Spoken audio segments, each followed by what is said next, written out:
Colsexeando Sexualidad con expertos. ¿Qué tal? Bienvenidas, bienvenidos, bienvenides a este programa de Colsexeando. Es un gusto para nosotros que estén viéndonos.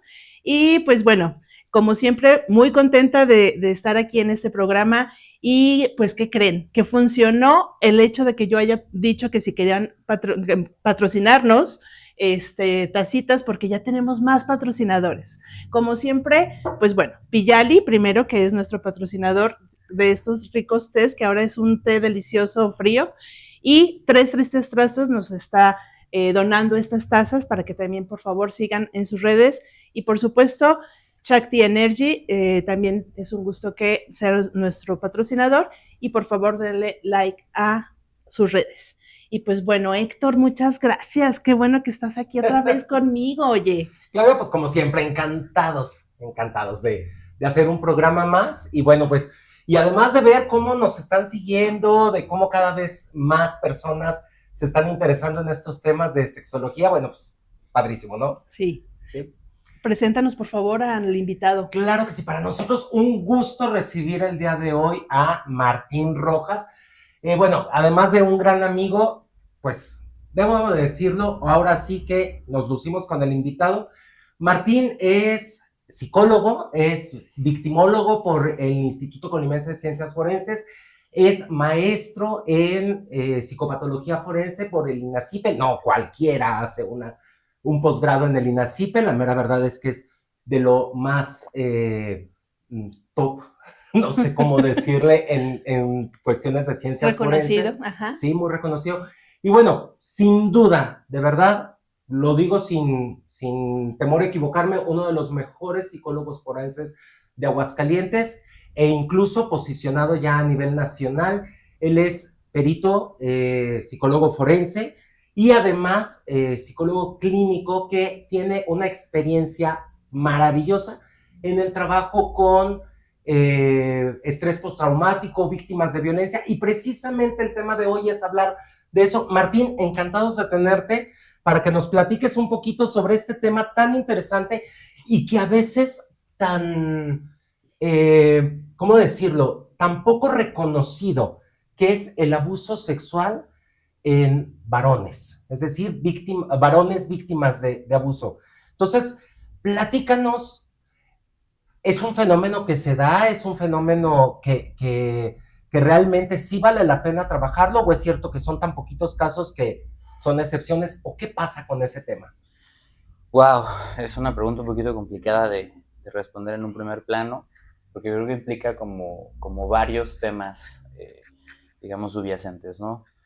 Lo primero, cuando hablamos del abuso sexual hacia el varón, estaríamos viendo que en porcentaje con el abuso sexual hacia mujeres es muchísimo menor. O sea, estaremos hablando que quizás de las denuncias que se estén realizando por este hecho de violencia, quizás el 95, 92% serían hacia mujeres. Entonces, digamos, la estadística oficial nos dice que el porcentaje es muchísimo menor, es significativamente menor. Bien. Pero, ¿cuál es el problema? Bueno, nosotros dentro de todo lo que tiene que ver con el ámbito forense, vemos lo que se le llama la cifra negra. La cifra negra es cuando nosotros estamos teniendo un delito que no se denuncia, un hecho delictivo que no se denuncia, ¿no? Entonces, la cifra negra, dependiendo del tipo de delito, es mayor, es menor, y desde esta premisa que les estoy planteando, estaríamos viendo que, por ejemplo, todo lo que es violencia sexual, abusos sexuales y violaciones hacia mujeres, la cifra negra puede estar oscilando el 90-95% de los casos. Sin embargo, cuando nosotros hablamos de la cifra negra en delitos sexuales hacia varones, esta cifra sube hasta el 97-99%. Entonces, el problema con esto es que los datos están muy, muy sesgados. O sea, desgraciadamente, no tenemos cifras reales, cifras oficiales que nos puedan dar un panorama claro, ¿no? ¿Por qué? Porque los datos que tenemos son datos oficiales que vienen desde una estadística institucional.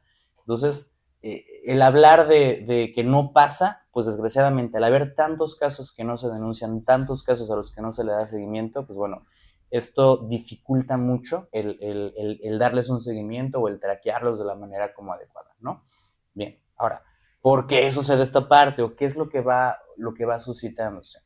Lo primero y más importante en ese sentido es entender que desgraciadamente el aparato de justicia, históricamente lo hemos visto, no tiene un buen funcionamiento pues prácticamente en ningún delito. O sea, la alta tasa de impunidad y de revictimización por parte del Instituto de Seguridad hace que mucha gente prefiera no denunciar, que mucha gente prefiera guardárselo, que mucha gente prefiera dejarlo pasar. Y desde ahí vamos viendo que esto va impactando en las cifras oficiales y va impactando también en el proceso psicológico de las víctimas de los mismos, ¿no? Ujú. Ahora, cuando nosotros hablamos del tema de violencia sexual, bueno, hemos visto que poco a poquito ha habido un buen avance. Me atrevo a decir que es un buen avance porque empezamos a tener protocolos con perspectiva de género, empezamos a ver ya protocolos en temas de atención en delitos sexuales, ¿no?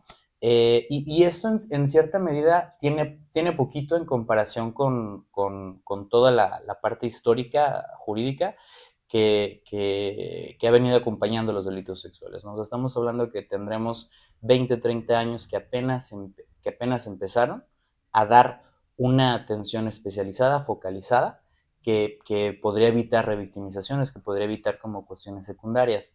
Ahora, ¿qué es lo que va pasando? ¿Cuál es uno de los fenómenos que nos estamos enfrentando? Que desgraciadamente sí tenemos el protocolo de atención, por ejemplo, para cuestiones de víctimas de delitos sexuales en mujeres, ¿no? Que viene, por ejemplo, cuestiones del acompañamiento, de cómo hacer la exploración, de toda esta parte. Sin embargo, hacer las pruebas, los reactivos, etcétera, etcétera, etcétera. Sin embargo, la población masculina, al ser en cuestión de número de casos muchísimo menor, pues no se le está dando la atención especializada, ¿no? Y es una de las cuestiones que a veces nos encontramos en otros fenómenos o en otro tipo de casos. Por ejemplo, hemos visto que en cuestiones de delitos sexuales, por ejemplo, en población trans, también necesitan su protocolo especializado. Entonces, estamos viendo que sí, existe un primer protocolo para cuestiones de delitos sexuales en mujeres, en infancias. Sin embargo, hay muchas otras poblaciones que desgraciadamente no tienen estos protocolos especializados y eso dificulta la atención de una manera como muy importante, ¿no?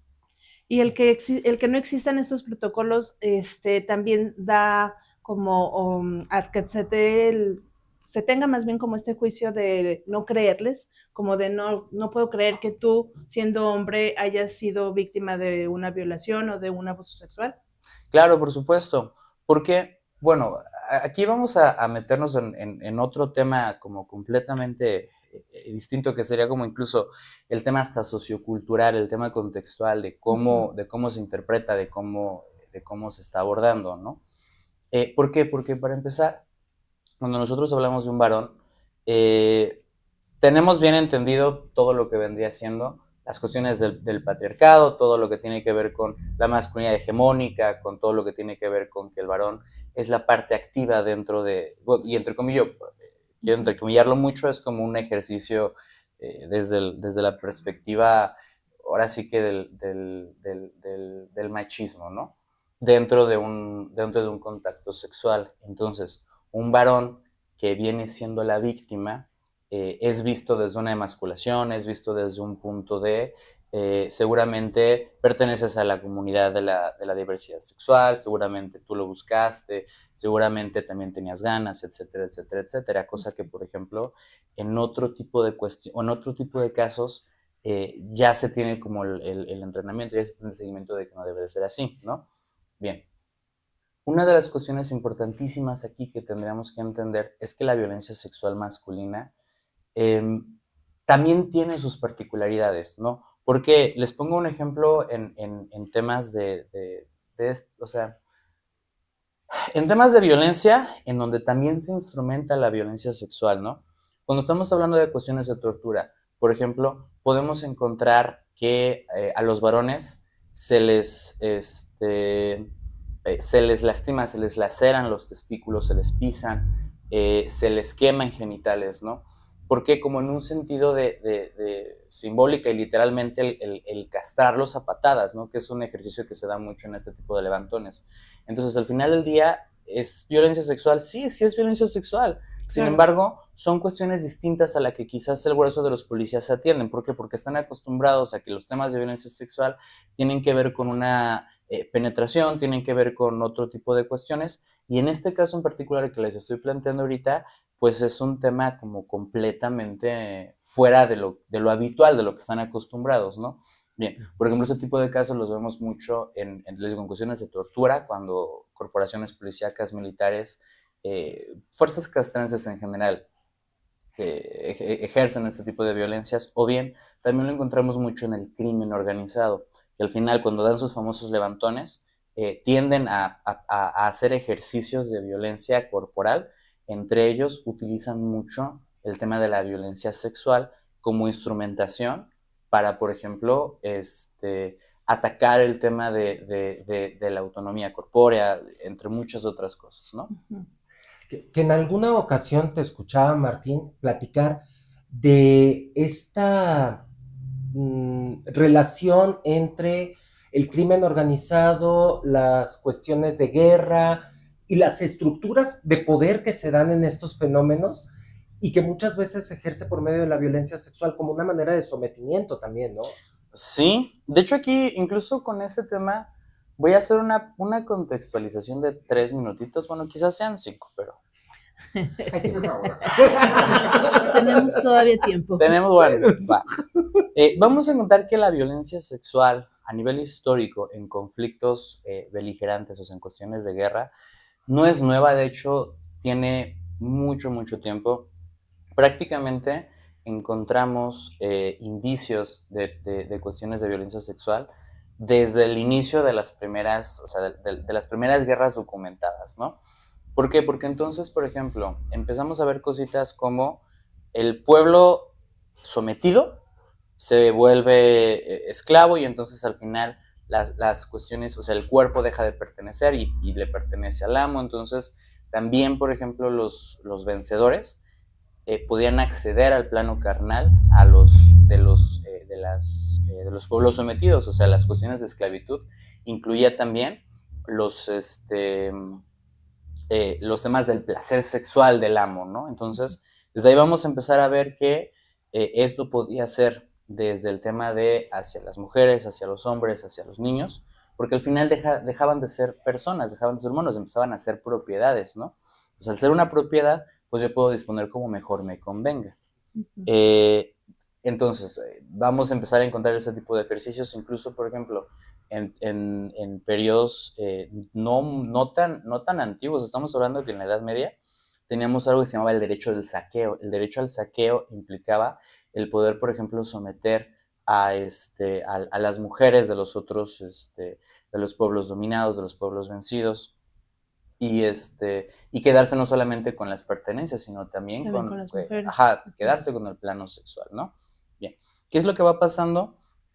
Poco a poquito empiezan a haber reformas, empiezan a haber como puntos clave en donde se empieza a prohibir el tema de la violencia sexual en contextos beligerantes. Por ejemplo, cuando estamos hablando de algunos conflictos, uno de los conflictos importantes de Estados Unidos empieza a meter normativas cuando hablamos de sus instituciones castrenses, en las cuales había pena de muerte, más o menos en 1700, 1800, ahorita no me acuerdo bien del año en particular, en donde había pena de muerte a soldados que estuvieran ejerciendo violencia sexual, en general, ¿no? Hombres, mujeres.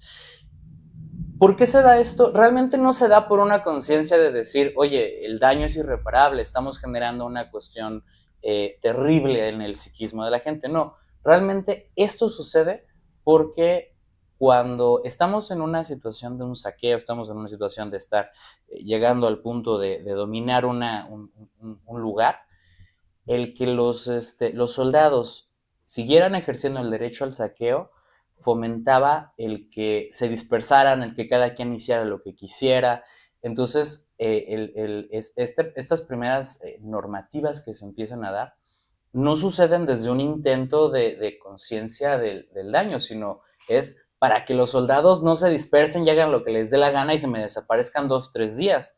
Entonces, desde ahí vemos que tiene una intención de un ordenamiento militar más que de derechos humanos, ¿no? Exacto. Entonces, como que van siendo como los primeros ejercicios o los primeros intentos de poder tener una normatividad en cuestiones de guerra por cuestiones de violencia sexual, ¿no? Bien. Pero poco a poquito va tomando terreno, incluso ahorita se consideran crímenes de guerra, etcétera, etcétera, etcétera. ¿Qué es lo que va pasando? Por ejemplo, en la Segunda Guerra Mundial vemos dos fenómenos como muy gruesos. El primero se va dando en la Alemania de la ocupación soviética, en la cual hasta 2 millones de alemanas fueron víctimas de violencia sexual. Y por otro lado, en la parte de Oriente, los japoneses tenían, digámoslo así, sus centros de trata de personas, en los cuales poblaciones chinas, coreanas, estaban en esclavitud sexual para servir a los militares japoneses, sobre pretexto de que al haber enfermedades venéreas y las enfermedades venéreas generaban una baja en los efectivos, tenían que tener como un cierto control y no generar este asalto sexual a cualquier persona, sino a quienes ya tenían ahí como identificados, que no tenían como alguna enfermedad detectada, ¿no? Entonces, volvemos a lo mismo, no se da desde una perspectiva de derechos sexuales, no se da desde una perspectiva de derechos humanos, no se da desde una conciencia del daño, sino se da por la utilidad, ¿no? En el caso, por ejemplo, de la parte de la Rusia, de finales de la Segunda Guerra Mundial, si bien estaba penado, si bien era un tema que estaba incluso, había propaganda respecto a eso, y al final un soviético se degradaba al tener contacto con una nazi, pero aún así, en el tema de la conciencia, esta, digamos, sed de venganza, este punto en el cual los soviéticos buscaban el decir, ¿sabes qué? No, no me han pagado lo suficiente, o todavía me deben por ahí 2-3 deudas morales y de honor. Era que estaban como de todas maneras ejerciendo este poder, ¿no? Bueno, poco a poquito vamos viendo a partir de la Segunda Guerra Mundial que este tipo de delitos van puntualizándose de una manera más específica. Sin embargo, todavía en los 70s, 60s, 80s vemos algunos conflictos, por ejemplo, de Yugoslavia, en donde, por ejemplo, seguía ejerciéndose violencia sexual y esto generaba, una serie de acontecimientos terribles, como a los varones les hacían castraciones obligatorias, a las mujeres era el tema del embarazo obligatorio para que los niños fueran, y lo voy a entrecomillar porque para no meternos tanto en el tecnicismo, fueran hijos de los vencedores, y entonces ahí el estigma de soy producto de una, no, ni siquiera, es producto de una violación, o sea, es producto de que el vencedor vino a preñar a la vencida, ¿no? Generaba como este estigma en la sociedad, este punto de decir, hubo toda una generación de niños nacidos de violaciones que al final era como la vergüenza de los pueblos, etcétera, etcétera, etcétera. No digo, sin ánimo de ahondar mucho en la parte histórica ni los conflictos específicos, pero al tema que nos toca el día de hoy, en conflictos actuales, vamos viendo, digamos, actuales me refiero a posteriores a la Segunda Guerra Mundial en cuanto a varones, que se empieza a instrumentar el tema de la violencia sexual hacia los varones en una intención de dominio, en una intención de, por ejemplo, ejercer la violencia enfrente de la población. Lo voy a decir así como muy simbólico, como mira, estos son los que te tenían que venir a defender y están siendo violentados sexualmente, ¿no? Ahora, aquí también quiero hacer una aclaración importante. Feminizados, ¿no? Sí, claro, por supuesto, sí. Esta masculación era como parte de todo el proceso, pero dentro de esto no solamente era el punto de la violación, no solamente era como o sea, este contacto sexual, sino también era las castraciones públicas, también era el punto de la quema, de la laceración de genitales frente a la población general. Y también existía mucho el rollo de que pusieran por ejemplo, a dos prisioneros de guerra a tener contacto sexual entre ellos en una franca humillación y una denigración de los, digamos, de los soldados, ¿no? Wow. Hace poquito leí un artículo, cuando estábamos ya pensando que ya te habíamos invitado para este programa, me puse a leer un poco y vi un artículo sobre cómo generales y altos mandos del ejército nazi, que se presumía podrían tener alguna orientación homosexual, al estar prohibido, lo que hacían era cosificar a personas judías o personas de otros pueblos, y entonces, como ya se objetalizaban, entonces ya el mantener contacto con ellos, estas violaciones, ya no era como en una cuestión de porque me gusta, sino era como con una doble intención, ¿no? ¿Sí? Por un lado, este sometimiento, pero por otro lado, también este desahogo del deseo, ¿sí? Pero que no se podía tener con un igual, y entonces pues, lo hacían con alguien sometido. Ah, claro, por supuesto. De hecho, esa situación que estás planteando ahorita no nace solamente, o sea, digamos, se documenta de una mejor manera en la Segunda Guerra Mundial, sin embargo, es algo que viene sucediendo a lo largo de hace muchísimos, muchísimos años, ¿no? Asimismo, también, actualmente, por ejemplo, ese tipo o sea, las prácticas del contacto sexual, por ejemplo, con prisioneros de guerra, es algo que también se ha documentado y que también se ha evidenciado en tiempos modernos. O sea, por ejemplo, uno de los escándalos que han habido en algunas cárceles para temas de terrorismo es por ejemplo, Guantánamo, en donde también se instrumentó el tema de la violencia sexual para los prisioneros de guerra y los supuestos terroristas, y se documentaba, o sea, se sacaban fotos y era un punto delicadísimo, porque dejaban de ser, o sea, digámoslo así, los soldados los sacaban de sus celdas para torturarlos, para ejercer violencia sexual en contra de ellos, etcétera, etcétera, etcétera. Y esto obviamente fue un tema como muy sonado y muy, muy polémico en su momento, digo, todavía sigue siendo, pero muy polémico en su momento, porque pues al final de cuentas era romper mucho con esta moral intachable de la milicia de Estados Unidos, ¿no? Me quedo pensando si en ese tiempo ya se estaría atendiendo de manera psicológica justo cuando se empieza a tratar el estrés postraumático y que ahí empieza a documentarse como también estos abusos, o hasta qué momento se empieza a atender de manera psicológica. Uy.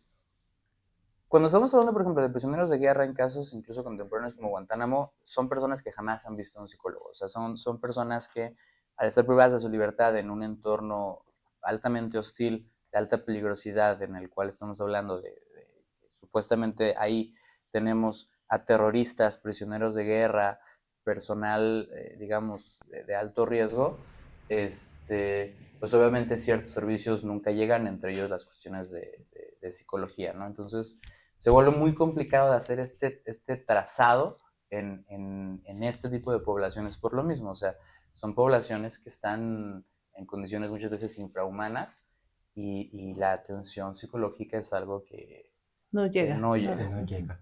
Oye, está interesantísimo esta parte de la atención psicológica y me gustaría que profundicemos un poquito más en qué se hace a nivel psicológico, a nivel de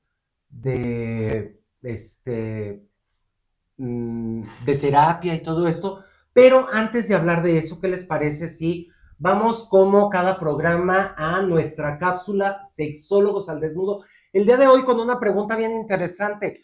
¿Los sexólogos son promiscuos? O sea, ¿es como parte del paquete de ser sexólogos el ser promiscuos? Pues bueno, Vamos a ver qué nos dice nuestros compañeros sexólogos en esta cápsula.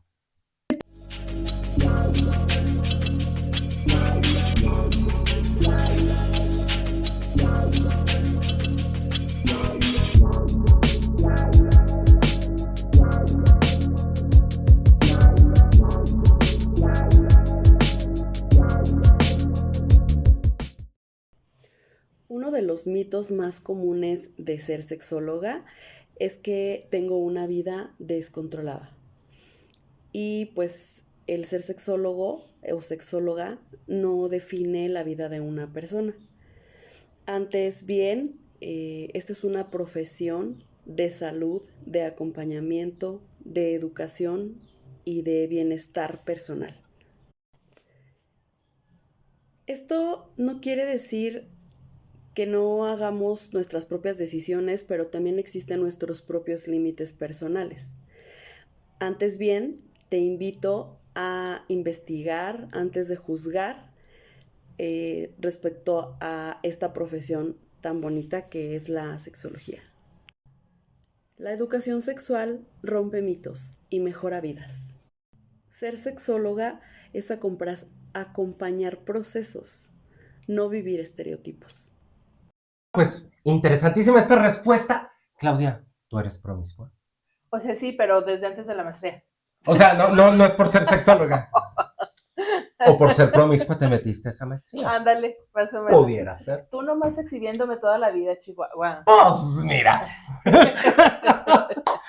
Bueno, pues muy interesante esto y bueno, vamos a aprovechar este corte para platicarles de nuestros amigos de Shakti Energy, que bueno, una session con cosas padrísimas y el día de hoy les tenemos una dinámica donde se van a ganar este paquetito. ¿Quieres saber qué viene en el paquetito, Claudia? Sí. Muy bien. Tenemos un vibrador. Una balita vibradora. Una balita vibradora. Su stick. Y una cosa muy sexy, Claudia. Muy sexy. No, muy hombre. sexy. Yo te diría, pues modela, pero no, No. o sea, no, eso de sexólogos al desnudo no es para tanto. No. ¿Sí? Lencería y unos guantes. Oye. Eso se me hizo como muy coquetón, ¿no? Sí, no, o sea, y luego ya todo el outfit junto, Ándale, o sea, sí. se ha de ver padre esto. Y además, bueno, una cosa deliciosa que también tienen y pueden conseguir ahí en Shakti, que es un lubricante para masaje térmico comestible sabor chocolate. Ya se me antojó, no le podemos meter el dedo así, ¿no? Lubricante, no. Bueno, también, puede que también. Primer lubricante y luego ya. De otra forma. Y luego ya el dedo. Bueno, ¿y cómo te puedes llevar este paquete padrísimo? La dinámica es muy sencilla. Coméntanos qué otra cosa quisieras que le preguntáramos a los sexólogos en nuestra cápsula Sexólogos al Desnudo. Coméntalo aquí abajo en este video de YouTube, pero ¿quién va a ganar? ¿Qué comentario va a ganar? El que tenga más likes, el comentario que tenga más likes de personas que estén inscritas en el canal. Entonces, suscríbanse, pongan su comentario, qué les gustaría que les preguntemos a los sexólogos y inviten a las demás personas, inviten a sus amigos, inviten a sus redes a que le den like a nuestra página, que le den like a la página de Shakti Energy y que además se suscriban a nuestro canal. Pues bueno, continuamos con el tema. Martín, ay, disculpa usted la interrupción. Platícanos un poquito, ahorita Claudia te hace una pregunta muy interesante. ¿Qué pasa ya actualmente en los procesos de terapia con los varones? ¿Qué tanto se acercan? ¿Qué tanto sigue estando como en este miedo de hablarlo, de afrontarlo, de decirle a alguien más? Porque al final de cuentas el espacio de terapia, por mucho que sea confidencial y sea seguro el espacio, también ha de dar pena hablar de esto con todo el estigma que trae, ¿no? Claro. Aquí va a haber un punto igual bastante interesante, porque en muchos casos la persona no llega a terapia en un primer plano para trabajar su violencia sexual. O sea, digo, hay Llegan quienes por sí, otro motivo. pero en la mayoría de los casos no llega por eso, llega por cuestiones secundarias. O sea, por ejemplo, llega por consumo de sustancias, llega por violencia, llega por problemas de pareja, llega por X, Y o Z situación. O sea, abordemos aquí la situación que sea, ¿no? Y durante el proceso podemos empezar a encontrar que ciertos patrones conductuales o ciertos pensamientos cognitivos, ciertos procesos cognitivos, perdón, no son, o sea, como que hay algo ahí detrás, ¿no? Y es ahí donde en la exploración, bueno, puede surgir el dato, ¿no? De la violencia sexual. Ahora, dentro de incluso lo que nosotros vemos del estrés postraumático complejo, vamos a estar encontrando que los varones víctimas de violencia sexual tienden a tener muchas conductas compensatorias para tratar, digámoslo así, de evadir el tema, ¿no? Bien, como cuál es digo, estoy ahorita simplificándolo mucho todo lo que, digamos, hasta simplificando las palabras, ¿qué es lo que pasa? Bien, muchas veces por el estigma, muchas veces por los tabús, muchas veces por mil y un cosas, no se habla, se guarda, se mantiene en secreto. Y esto genera, por ejemplo, algunas conductas que es de lo más común, conductas por consumo de sustancias, conductas por cuestiones de hechos violentos, ¿no? ¿Qué es lo que sucede? Bueno, nosotros empezamos a tener un sesgo cognitivo bastante interesante, que es el sesgo de atribución hostil. ¿Qué significa esta parte? Bueno, el sesgo de atribución hostil lo vemos en muchos tipos de violencias, nada más que lo vemos de maneras como muy específicas cada una, ¿no? El sesgo implica el que yo voy a estar a la defensiva y las conductas que veo allá afuera, que tiene la gente, que tiene mi entorno, en interacción conmigo, van a ser en contra mía, ¿no? No lo sé. Pongo siempre un ejemplo muy sencillo que sucede. Tú vas caminando por la calle con el celular, vas en la lela, ¿no? Y sin querer chocas el hombro con una persona. Hay quien se voltea como extrañado de, bueno, ¿qué pasó? Incluso hasta estás bien. Pero hay quienes se voltean a agredirte en una actitud abiertamente hostil, lo que coloquialmente se le llama cantarte el tiro, ¿no? Entonces, el interpretar el choque de hombros por un descuido como me está agrediendo es una de las tantas conductas que vemos en este sesgo de atribución hostil, ¿no? Ujú. Entonces, por ejemplo, muchas veces vemos que por ejemplo, no lo sé, en un bar, en una cantina, te le quedas viendo tantito a alguien y esa persona, pues, ¿qué traes? X, Y o Z, ¿no? Bien, todo eso son atribuciones hostiles, son sesgos de atribución hostil.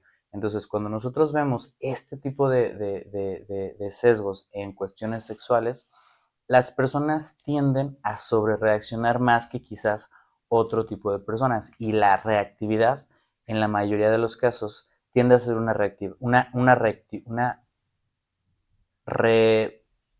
se me fue la palabra. ¿Respuesta? Reactividad, perdón. Perdón. Tiende a ser una reactividad muy desmesurada en el plano físico, ¿no? En el cual se te dejan ir a los golpes. ¿Por qué? Por un mecanismo compensatorio en el cual yo perdí mi autonomía sexual, yo perdí, entre comillas, mi hombría, fui emasculado. Entonces, ¿qué es lo que tengo que hacer? Tengo que recuperarla sobrecompensándola, como a través de estas características típicamente desde la masculinidad hegemónica, que es, por ejemplo, el dominio físico, ¿no? La valentía, el arrojo al riesgo, ¿no? Entonces es gente que tiende a meterse en broncas de este tipo en forma, pues, de a gratis, cotidiana, ¿no? Ajá. Eh, Y me imagino, digo, voy a usar el término popular, pero ni pensar poder jotear con alguien así porque lo va a tomar como, es que es algo muy natural. De hecho, se tiene que jotear 1 o 2 veces por semana porque si no se acumula, ¿sabías? Tengo como 2 años adelantado. Bueno. Buen punto. A mí ya me debe la vida.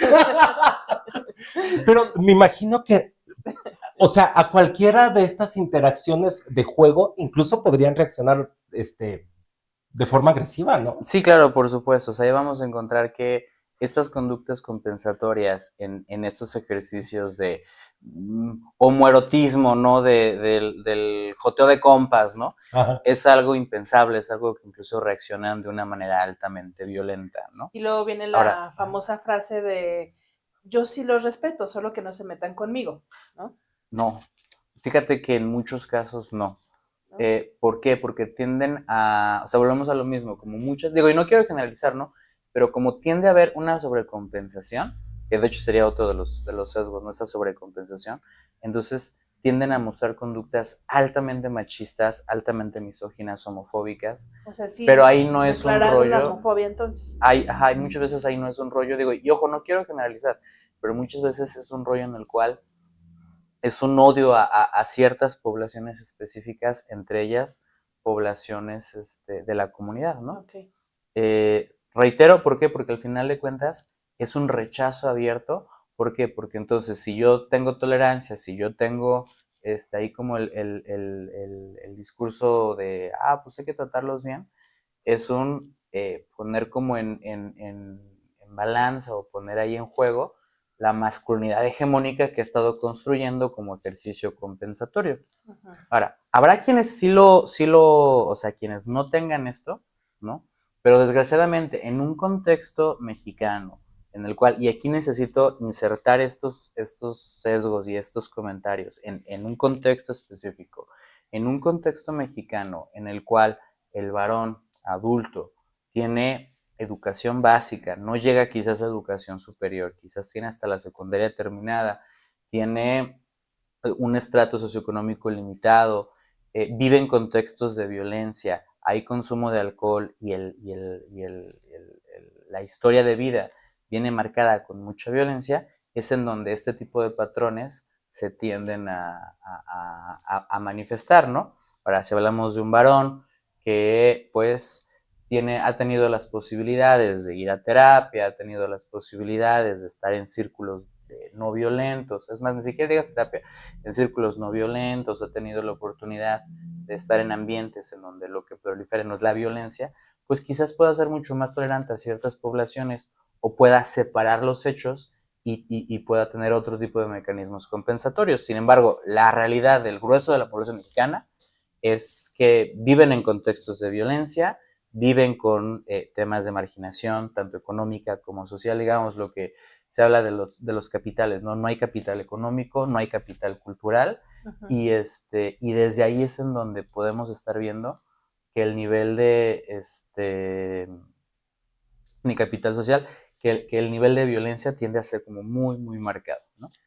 Sé que con esto ya nos respondiste, pero siempre es bueno tener a un experto y que lo diga clarito este mito que tenemos. Así que te lo voy a preguntar para que nos lo platiques y podamos responder a un mito muy común. Las personas gays o las personas trans o las personas bi son personas que fueron víctimas de abuso sexual y ahí descubrieron que les gustó. Ya tu cara ya me estaba diciendo, pero quiero oírlo de un experto que nos diga qué onda con ese mito. Desgraciadamente, es totalmente falso, o sea, evidentemente es totalmente falso, ¿no? Sin embargo, desgraciadamente vamos a estar encontrando factores de doble vulnerabilidad, por ejemplo, en ciertas poblaciones. ¿Qué es la doble vulnerabilidad? Por ejemplo, las infancias, o sea, todo lo que son niños, niñas, adolescentes, es una población vulnerable. Población de la comunidad de la diversidad es otra población vulnerable. Mujeres son otra población vulnerable. Poblaciones de pueblos originarios son otras poblaciones vulnerables. Entonces, tenemos diversos grupos de poblaciones vulnerables, ¿no? Sin embargo, vamos a encontrar lo que se llama la doble, la doble vulnerabilidad, ¿no? Que al final sería, por ejemplo, niños que tienden a estar identificados con diversidad sexual, ¿no? Entonces, se vuelven este tipo de poblaciones de doble vulnerabilidad focos rojos en donde, por ejemplo, depredadores sexuales, pedófilos, pederastas, lo que hacen es van tras ellos, o sea, buscan, los depredan, pues, ¿no? O sea, un ejemplo de esto, y creo que podría como, pues, ayudarnos a dar un poquito de luz. No sé si ubiquen a la Venenito, ¿no? Ah, Yo sí. no la conocí hasta hace relativamente poco, yo no sabía muy bien de cómo era el rollo. Llegaba a escuchar en uno que otro comentario así que soltaban aire, pero realmente nunca supe hasta que me metí a ver el caso. Bueno, es una persona de la diversidad que empieza a hacer videos desde temprana edad, desde como los 14 años, 15 años, o sea, desde pues recién entrada la adolescencia, empieza a hacer videos. ¿Cuál es el shock aquí a lo que yo me quedé impactado? Que muchas de las personas que le comentaban cosas en tono sexualizante, en tenor digamos, de doble intención, eran hombres adultos, ¿no? O sea, personas de 30, 40 años, 50 años, ¿no? O sea, entonces ahí te empiezas a dar cuenta cómo al final eh, no sucede así a la lejanía, sino al final esas personas, pues puede ser tu vecino, puede ser el tío lejano, puede ser el bla, bla, bla, ¿no? El amigo del primo. Entonces, en ese sentido es en donde nos vamos dando cuenta que son poblaciones que particularmente corren un riesgo en etapas de entre los 9 y los 16 años, ¿no? Es en donde normalmente vemos una alta incidencia de violencia sexual. Entonces, ¿qué es lo que pasa? O desgraciadamente, ¿qué es lo que sucede? Por ejemplo, igual, en una población, en un contexto marginal, con alta violencia, está un chavito, digo, vamos a entrecomillarlo mucho para que se entienda, un chavito afeminado, un chavito que no cumple con los criterios de una masculinidad hegemónica, que no ejerce violencia, que no busca tener dominio sobre otros, ¿no? Y entonces, ¿qué es lo que pasa?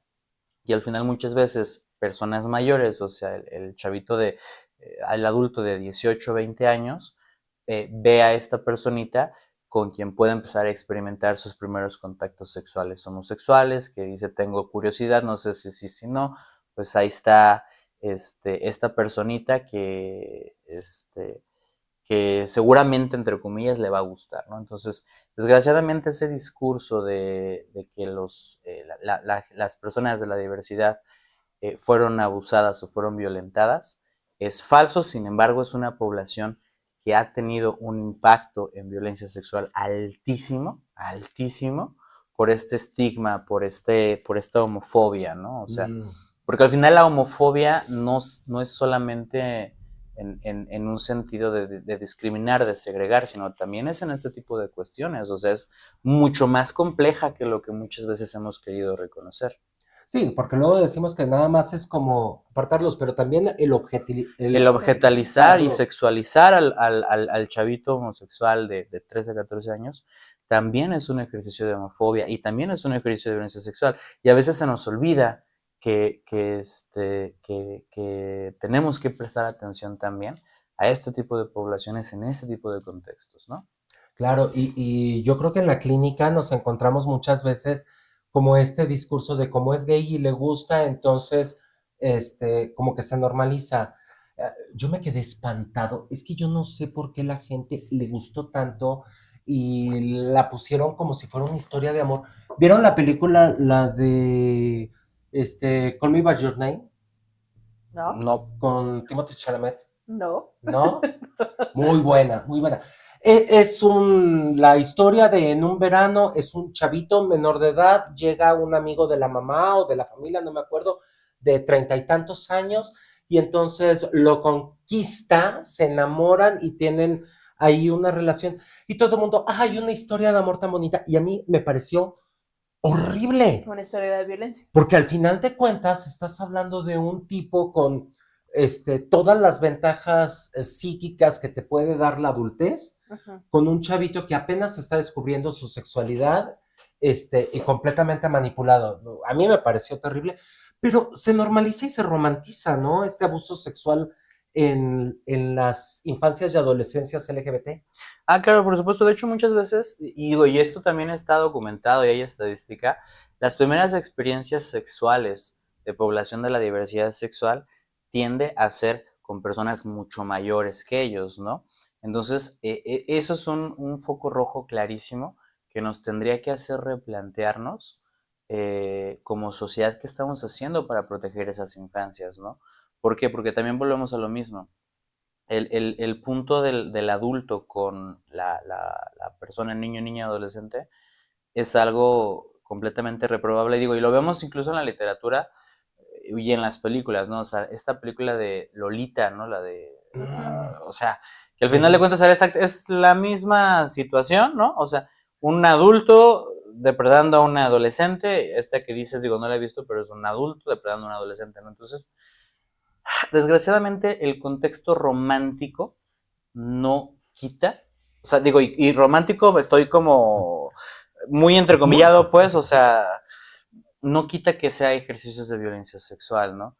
Entonces, sí tendríamos que voltear a ver qué es lo que está sucediendo por ahí. Ahora, también un punto aquí importante va a ser entender que el, el, el, el hablar desde poblaciones vulnerables en ese tipo de cuestiones es algo que también está muy invisibilizado. O sea, que también es, aquí sí existe mucho el estigma de, pues es que fue porque te gustó, fue porque lo andabas buscando, ¿no?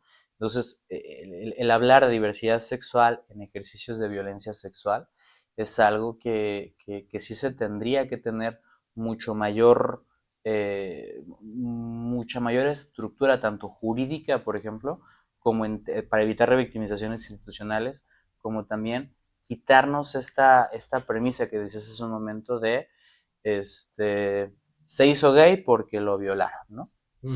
Oye, Martín, y en cuestiones de intervención psicológica, ¿nos podrías decir como algunos tips de qué hacer y qué no hacer en terapia? Ok. Bueno, esa parte es, yo creo que hasta 3 programas nos podríamos echar como Sí, claro. con eso, ¿no? Sí, O sea, claro. porque sí es un tema como muy extenso. Bien.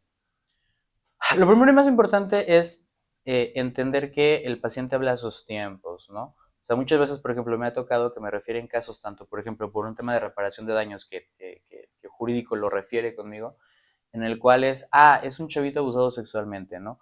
Pero el chavito viene a consulta y empieza a trabajar temas relativos a su familia, relativos a otras violencias, y el tema de violencia sexual no surge hasta que no se resuelve, por ejemplo, primero lo de la familia. ¿Por qué? Ujú. Porque el incidente de violencia sexual fue hace un año, ya no tiene contacto con el otro chavito, pero en su casa su papá sí se lo sigue, sí le sigue pegando, sí sigue ejerciendo violencia psicológica, ¿no? Ujú. Entonces, al final, para el chavito es más importante hablar de en tiempo presente la violencia que está sufriendo en casa que el incidente de violencia sexual pasado, ¿no? Claro. Ahora, ¿qué es importante? Claro que sí, de hecho, inclusive ellos te dicen, sí es importante, pero espérame, primero quiero hablar de esto, ¿no? Entonces tienes que respetar los tiempos del paciente, o sea, no va a ser un punto en el cual ok, pásale y háblame de tu violación, o sea, no.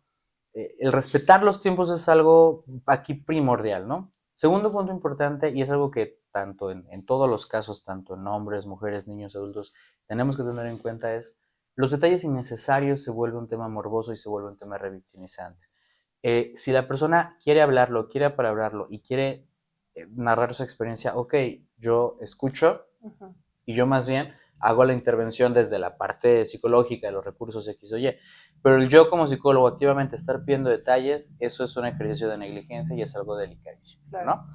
Otro punto aquí también importantísimo es, en incidentes de violencia sexual, tanto en poblaciones, en todo tipo de poblaciones, desgraciadamente se despersonaliza al individuo y se empieza a construir el discurso de, por ejemplo, ya no soy Martín, ya soy el niño violado, ya no es Claudia, ya es la adolescente violada o la adolescente abusada en la fiesta, ¿no? Ya no es Héctor, es el adulto que le pusieron algo en la bebida y lo violaron en el bar gay, ¿no? O sea, entonces al final del día dejas de ser Claudia, dejo de ser Martín, deja de ser Héctor, y mucho del punto de regresar a la dignidad humana es, ok, soy Claudia y sufrí un capítulo de violencia sexual. Soy Martín y sufrí un incidente de violencia sexual, ¿no? Soy Héctor y sufrí un capítulo de violencia sexual.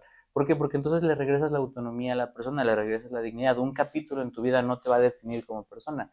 Y entonces muchas veces nosotros como terapeutas cometemos el error de creer que toda la terapia se centra en el incidente de violencia sexual y aún ya se haya resuelto, aún ya se haya trabajado y aún ya hayamos llegado a las metas terapéuticas, si la persona sigue yendo porque quiere trabajar sus broncas interpersonales, las broncas con la novia, con el novio, las broncas laborales, y yo sigo aferrado a que todo tiene que ver con que lo violaron, ¿no? Claro. Entonces, tenemos que entender que es un capítulo, pero no lo es todo. Entonces, no solamente es el regresar a la dignidad y la autonomía, sino también es entender los procesos de la persona y en dónde sí entra, en dónde no entra, y aprender a separar. No todo es la violación en la vida de la persona. Entonces, al aprender a separar, puedes ver al individuo y dejas de verlo como un ay, pobrecito. ¿Me explico? Y ahorita que decías de los tiempos, me parece que específicamente con varones heterosexuales víctimas de violencia sexual, ha de ser incluso a veces hasta más difícil llegar a ese punto, ¿no? A que se abran para hablar de eso, ¿no? Sí, no, claro, es un tema que muchas veces, digo, el motivo de consulta es otro, dentro de la intervención no da trazas hasta que llega un punto en el cual ya la persona está lista para hablar, o que incluso dices, a ver, aquí hay algo que no está cuadrando en el marco, en el análisis funcional de la conducta, de los pensamientos, ¿no? O sea, ¿qué está pasando? ¿Por qué tienen esas sobrereacciones si no hay un contexto previo que pueda tener como este incidente? Entonces, a partir de ahí es cuando empiezas a indagar y muchas veces dónde sale, ¿no? Pero estás buscando otra cosa, no estás buscando específicamente un tema de violencia sexual. Entonces, o sea, a veces sale. ¿Por qué? Justamente por lo que dices. Entonces, sí, muchas veces o la mayoría no llegan con el motivo apalabrado, sino más bien se va elaborando en la consulta. Y ahí es en donde te dicen, oye, es que fíjate que pasó esto. O incluso ni siquiera lo nombran como tales, son, fíjate que pues de chavillo estaba yo con el primo y entonces nos metimos al cuarto de la abuela y empezamos a jugar, pero luego el juego se tornó medio raro y bla, bla, bla, bla, bla, bla, bla, bla, bla, ¿no? Entonces, muchas veces ni siquiera lo apalabran o lo pueden apalabrar como un incidente de violencia sexual, sino lo apalabran como un juego con el primo, lo apalabran como, ay, pues es que, no sé, estábamos jugando y el primo me hizo cosas que no me gustaron y que me dolieron, ¿no? Ajá. Pues tú te imaginas que le metió un bofetadón, tú te imaginas que, no sé, Cualquier cosa. ajá, cualquier cosa, pero no, son incidentes o sea, son incluso penetraciones. Okay. Oye, y en el caso de la terapia con personas que fueron, por ejemplo, que fueron secuestradas, con personas que estuvieron, a lo mejor que sufrieron el levantón, el todo esto, cosas más del crimen organizado que desgraciadamente ahorita estamos viviéndolo en el día a día aquí en Aguascalientes, que fueron también víctimas de violencia sexual durante estos eventos. Ahí, ¿qué trabajas primero? O sea, ¿es el evento sexual? ¿Es la parte del trauma complejo? O sea, ¿cómo te llegan? Más bien eso es lo que quisiera yo saber. ¿Cómo te llegan a ti? ¿Cuál es tu experiencia al trabajar con estos casos? Uy, es un tema, son temas muy complejos y son temas que son, híjole, hiper complicadísimos. Bien, en la mayoría de los casos llegan, por ejemplo, por para trabajar el estrés postraumático por la tortura o por el levantón, ¿no? Que no es lo mismo la tortura, entendida esta como la que ejerce una institución de seguridad, ¿no? O sea, la policía, el ejército, a un levantón que ejerce el crimen organizado, ¿no? Entonces muchas veces vienen y quieren platicar o quieren trabajar el estrés postraumático, la situación del levantón o de la tortura. Y por ejemplo, cuando hablamos de cuestiones de violencia sexual, muchas veces no te la narran, o sea, es me golpearon, cuando realmente el golpearlos implicó un ejercicio de patadas en genitales, implica X, Y o Z cosa, ¿no? O sea, a mí sí me ha tocado, por ejemplo, dentro del plano clínico, un caso me acuerdo muchísimo, fue con policías, no fue con crimen organizado, que al final es que me golpearon muy fuerte, y es que me lastimaron y me golpearon muy fuerte, y me rompieron el coxis a patadas, ¿no?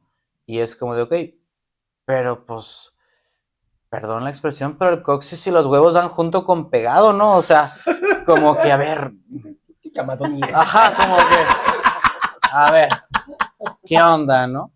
Pero nada más, o sea, ¿cómo fue que, o sea, bla, bla, bla, ¿no? Y ya después de la exploración, es, no, bueno, sí me lastimaron también, pero pues leve, bueno, pues ¿cuál leve? Tuvieron que amputarle un testículo porque tuvo exposición, o sea, el testículo salió del saco, ¿no? Ajá. Entonces, al final fue un tema en el cual, o sea, son cuestiones delicadísimas, ¿no? pero no lo apalabran como tales, son las golpizas, es esto, es lo otro, es la tortura, o sea, pero sí tenemos que hacer mucho apalabrar la situación para empezar a darle forma. O sea, mucho de lo que se trabaja desde los levantones, la tortura en temas de postraumático es empezar a apalabrarlo, a darle forma, a nombrarlo por cómo es, ¿no? Claro. ¿Por qué? Porque incluso en algunas personas el tema de la tortura no lo narran como tortura, lo narran como, pues me dieron un levantón los polis. Pero pues no, o sea, es tortura, ¿no? O sea, y desde ahí el apalabrarlo como tal nos ayuda a darle forma, a dimensionarlo, a darle como esos matices que permiten la intervención, ¿no? Y dentro de esos matices, pues muchas veces está ahí camuflada la violencia sexual. Ya, claro. Bien, pues se nos está acabando el tiempo, Martín, así que antes de irnos, pues no sé si tú quisieras comentar algo más como cierre, que quisieras dar alguna recomendación, alguna idea general. Híjole, es que es como todo y nada, o sea, como que tengo 20 ideas en la cabeza, pero así como me puedo soltar 20 horas más dando recomendaciones. Bueno, creo que la más importante es entender que nosotros como profesionales de la salud sí tenemos que tener una agenda muy clarita de la capacitación constante y permanente. O sea, eso va a ser como punto número 1. Punto número 2, el no estigmatizar los casos. O sea, el hablar de que el trabajo victimológico, el trabajo clínico victimológico, tenemos que quitar muchas etiquetas. Porque pongo un caso en concreto, así rapidísimo para forma de cierre, ¿no? Es un caso que llega a mí. Es una persona que sale de prisión, ¿no? Sale de un centro penitenciario, viene a mí para trabajar el tema de la readaptación y de la violencia vivida ahí dentro, ¿no? Bien. Lo ingresan por un incidente de violencia sexual, o sea, lo ingresan por una violación esperada, bueno, lo ingresan por una violación y dentro del centro penitenciario sufre reiterados episodios de violencia sexual, ¿no?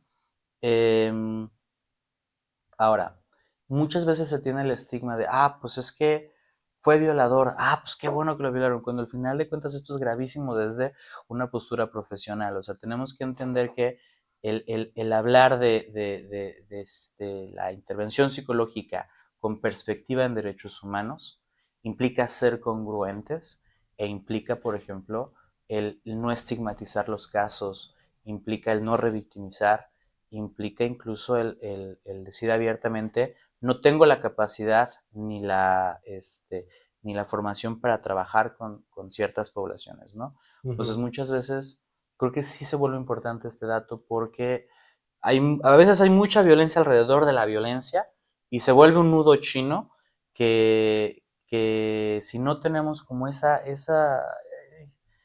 claridad de ir viendo como por dónde y entender que es parte de un todo, lo único que terminamos haciendo es generar estigmatizaciones, revictimizaciones. Y por ejemplo, esta personita que les digo venía con otra persona que, que al final